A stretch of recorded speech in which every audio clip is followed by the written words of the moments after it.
City Manager Miller.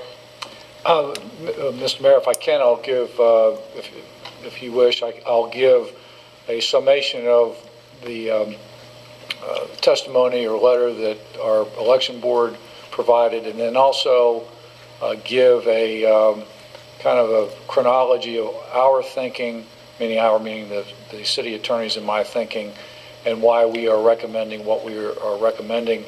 And then we have two members of the board here. If they would like to come up and have an open discussion, I think we can do that. I think that sounds good, Mr. Miller. But to preface that, at our last meeting a couple of weeks ago, this council agreed to invite the Board of Elections to come and be heard at this time so we could talk about this before any action is taken. We respect the Board of Elections of Aberdeen. They're all volunteer board. They work hard. They worked a lot of hours, a lot of stressful hours on this most recent election. And so given that, please, Mr. Miller, proceed. I will. Thank you, Mr. Mayor. And to echo just what you said, we have an extremely good election board. They do work hard. They work under a great deal of stress. They have to make a lot of game day decisions with sometimes folks that are not overly happy with them, and they do a tremendous job.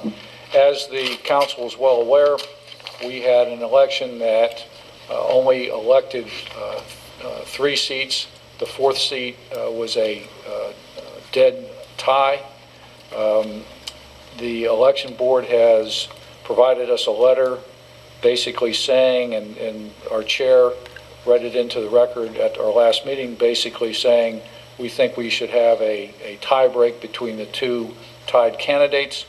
I will say, getting back to the chronology of what exactly happened, that day when we were in this room and we did the canvass and we came to a tie, that was my thinking that we would create a tie break. And in my conversations initially, both with the city attorney and calling around the state, I was looking for a framework to do that.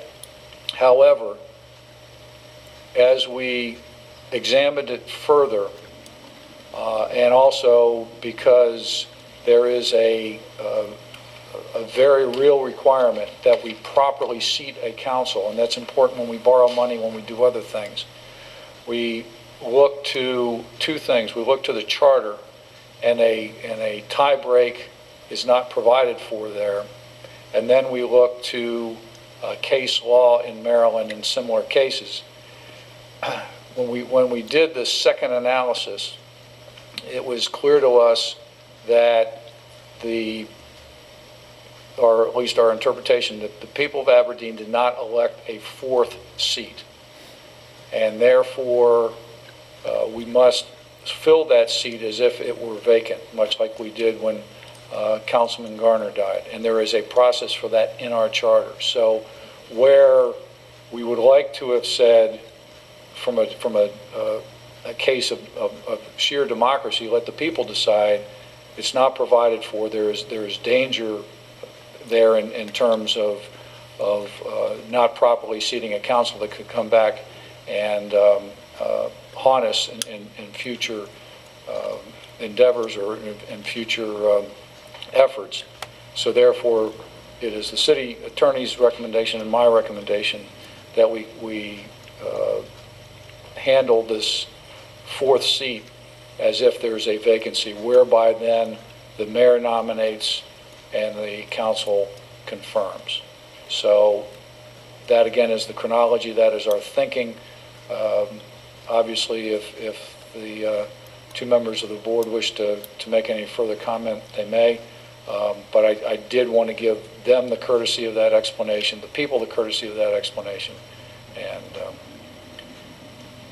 Thank you, Mr. Miller. I have a couple questions.